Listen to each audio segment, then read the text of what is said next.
Okay, so this is part 2 of my reaction video to Volume 1 of the Post Office Horizon IT Inquiry Report that was presented to the public a few weeks ago. And as I said in my winding up comments in part 1, I think there are 2 key things that stuck out for me. One's revealed in the optics, that weird mix of edginess and warmth, and the tension that sat between those 2 things, which maybe spilled over into the nervousness that appeared to be shown by people who wouldn't have expected to have been nervous. And the second was that focus on restorative justice and what that might mean in relation to how we might feel about Volume 1 of the report.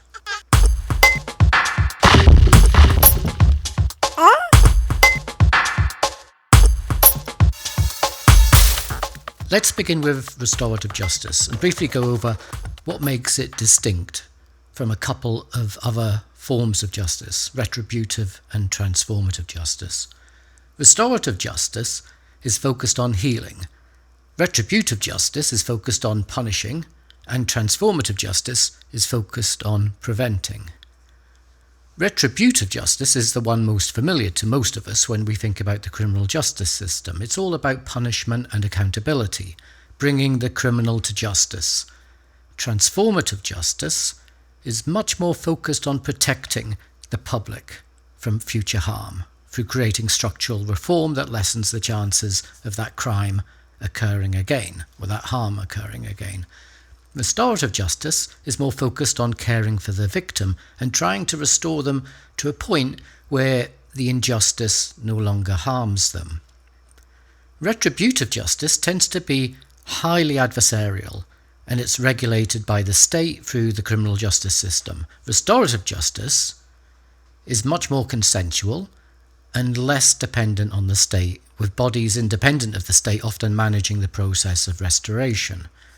Transformative justice is much more about advocacy and political action, and it can be a mix of adversarial and consensual processes, and it's driven by bodies outside of the state, but often working with the state through negotiating with them.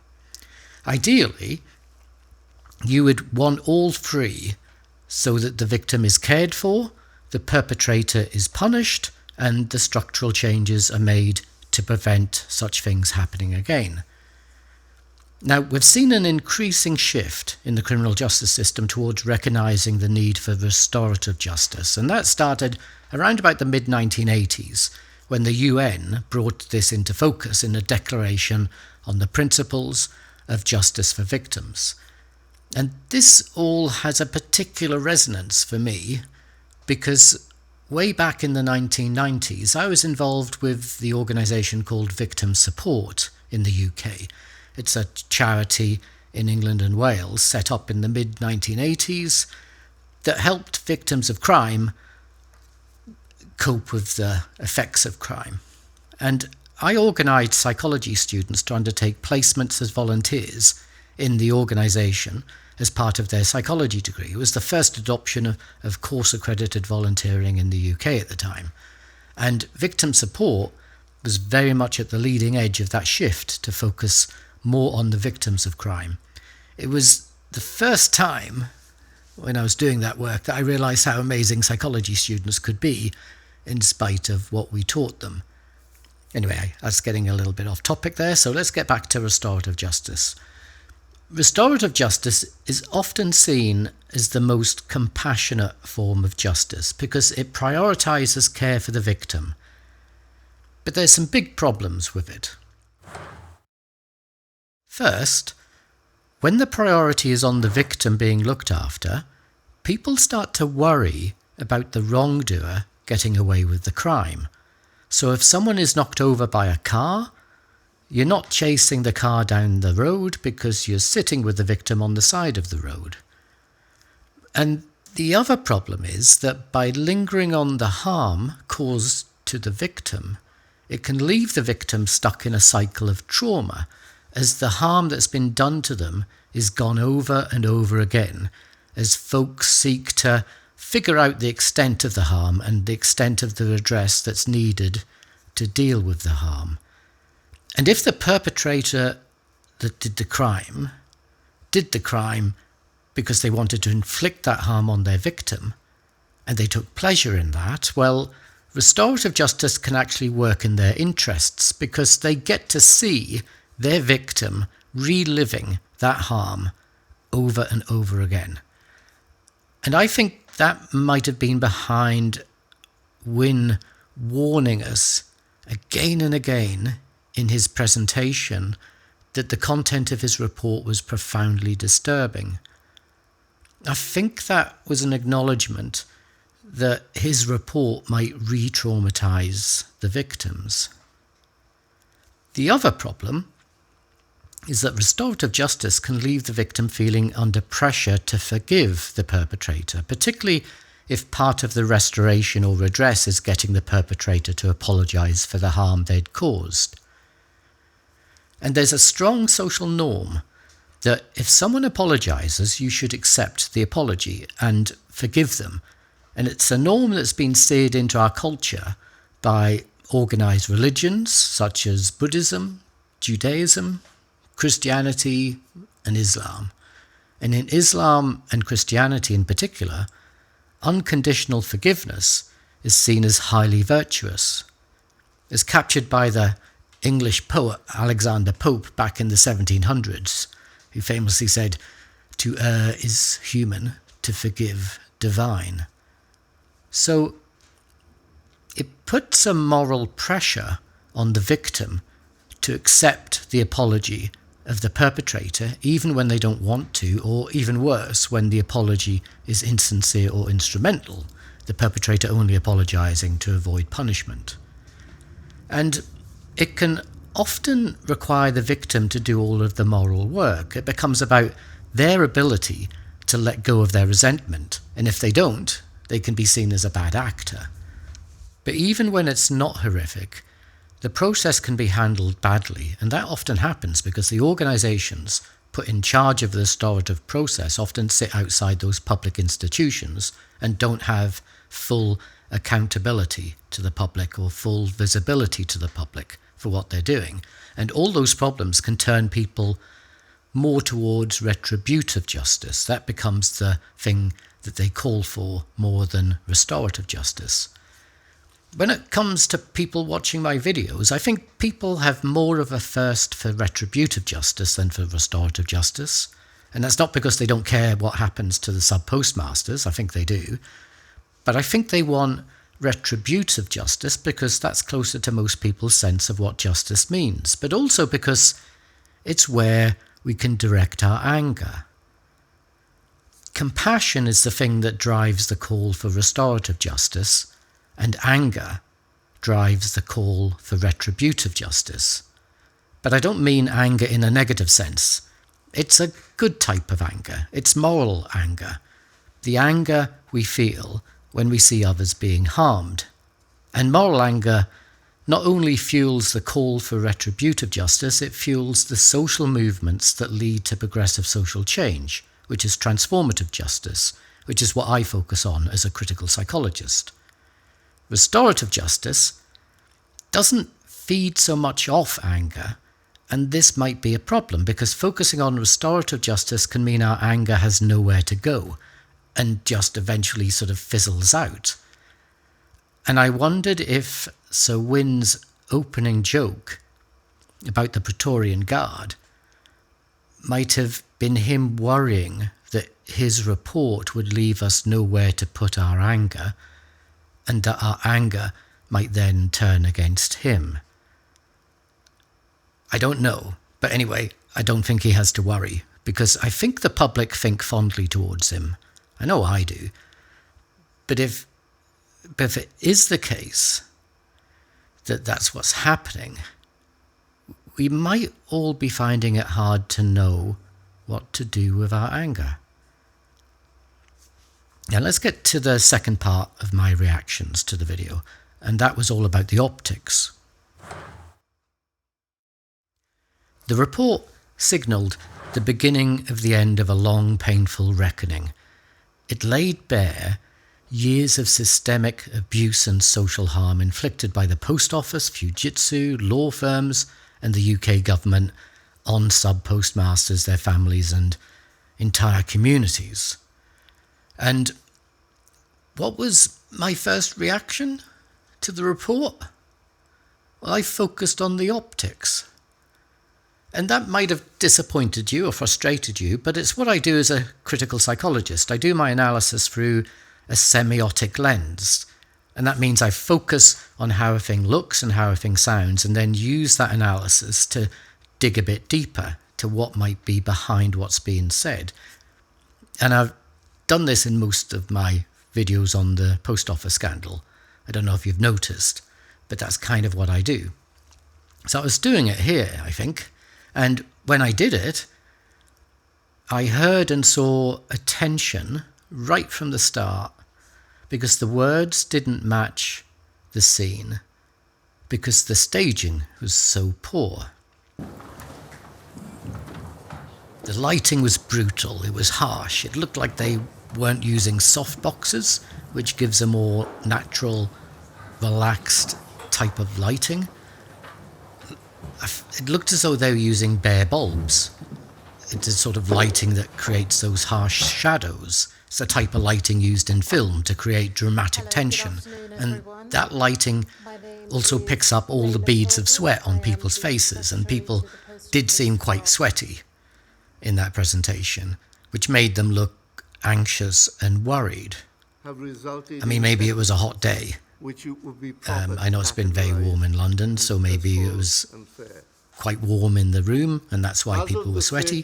But on camera, it just looked like people were on edge, especially because the audio made them sound on edge. When Layla started speaking, she sounded really nervous. I see many familiar faces here, so some of you I already know. On behalf of Sir Win Williams and the wider inquiry team, I would like to... And that was exaggerated through the audio because the microphone was set up so badly. It was way too sensitive, which meant we heard her breathiness, and it exaggerated the sibilance in her speech, those harsh S sounds, those sharp frequencies that are uncomfortable to the ear. And even before she spoke, the room sounded strange. It sounded hollow, echoey. I don't think there was any sound treatment in the room, which meant that the sound was just bouncing off the walls. It's the soundscape that's used in film to create a sense of coldness or neglect, but also tension. A space not designed for human connection. It's a sound that conveys detachment, a space not designed for our comfort. And none of that would have been by design. I think they just didn't pay attention to it, and that's the thing that worries me. So both Layla and Win sounded nervous. They looked nervous.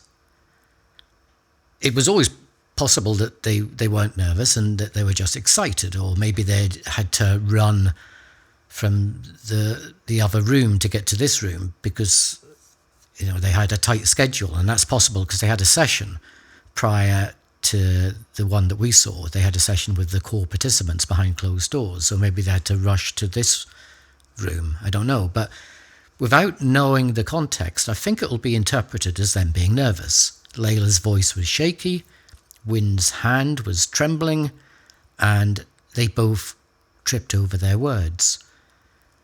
And the staging exaggerated all of that. It heightened it. Now, Layla is a former barrister, Win a former High Court judge, so they're no strangers to public speaking, and that made it all the more puzzling. Why were they nervous? What was wrong? Now, I realise that I'm in no place to criticise their audio and lighting. I'm more like Mr. Bean than Baz Luhrmann when it comes to video production. So I had my microphone, this one here, the wrong way round during several months of making videos for YouTube, as some of you lovely people pointed out to me. I'm also colourblind, so my colour grading and my lighting couldn't be off at times. And the audio for this video and for part one is probably terrible because I'm having problems with my audio at the moment because I'm a bit of an idiot. But the thing is, I'm not a video production professional. I'm an amateur YouTuber. I'm an academic who makes YouTube videos. But academics like me have no training on how to make videos, and we get no equipment to make the videos. So we're self-taught and we're self-funded. We have to buy our own gear and do the best we can with it. But my point is that they ought to have got a professional in to get this part right. And I think the fact that they didn't revealed something useful as well as something alarming. The useful thing was that it helped bring a particular tension to the surface.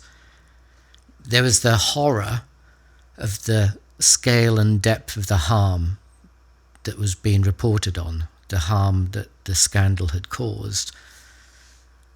But there was also this camaraderie and togetherness among those who felt outrageous about that harm.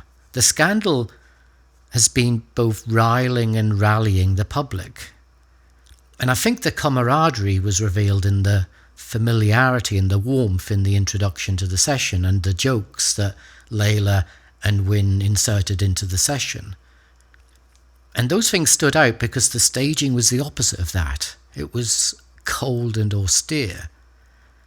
And it also drew my attention to the way Wynne was occupying the stage. He was being positioned as centre stage, as the star of the show. And this gave him a weird stage presence, and it made his nerves look like stage fright. I will be brief because I do know that Sir Wynne is the main act, not me. Anyway, I am mindful that I stand between you and hearing from Sir Wynne, so without further delay, Sir Wynne Williams. In some ways, Wynne, in being positioned as centre stage, was being treated like a celebrity or as a hero.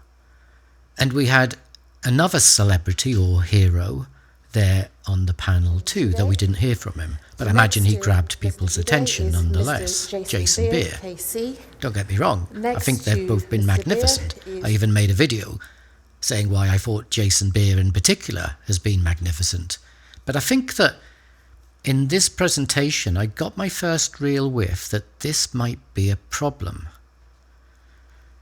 If it was a problem, it was perhaps kick-started by the dramatisation of the scandal in the TV series Mr. Bates versus the Post Office. There we saw the scandal reshaped into a narrative which sketched out roles for heroes and villains, and the stories of key people were reworked to scaffold into those roles through recognisable character arcs, and those played out through a set of carefully paced emotional beats that created the suspense and human drama that kept us, the audience, emotionally engaged.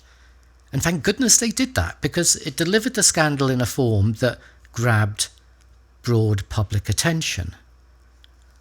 But there's a point at which that scaffolding, that staging, needs to be removed so that we can get back to the facts that meet those evidentiary standards and from which a determination of criminal liability can be determined. And I think that might be the thing the public are unprepared for. And I think perhaps the inquiry felt that, and that's why that scaffolding wasn't removed for the session. It was kept in place.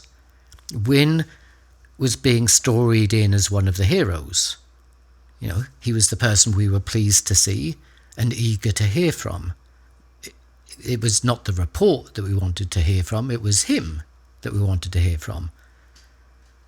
And all of this starts to become a problem. I think it's going to start to become a problem.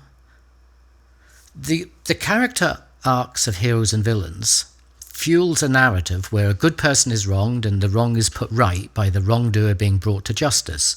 But what we were getting in the report was a focus on restorative justice. And that's a story of the people who have been wronged getting that wrong put right, but isn't really a story so much about the wrongdoer and them getting their comeuppance. But what we got in that report wasn't that. We got a story focused on the wrong and detailing how it hadn't yet been put right. The scaffolding we got set up the expectation that the heroes would be marching in victorious and the villains would have had their comeuppance, and we didn't get that. And I think that might lead to some frustration.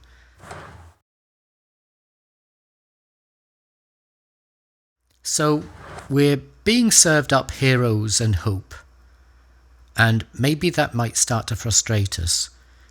It started with the heroic figures of Alan Bates and Joe Hamilton, and now we have Wynne Williams and Jason Beer. And how about us? What are we being served up as? Well, the more heroes become stars of the show, we become constructed as the fans of the show. Do you remember when a number of us got contacted by the BBC who were writing an article on members of the public who'd been following the inquiry? Well, in that story, we got referred to as the superfans. And that's giving you a signal that the scandal might be fast becoming recast as a spectacle for us to consume, almost as a type of entertainment. Now, I hope I'm wrong, but my worry is that the anger we feel about the scandal, the moral anger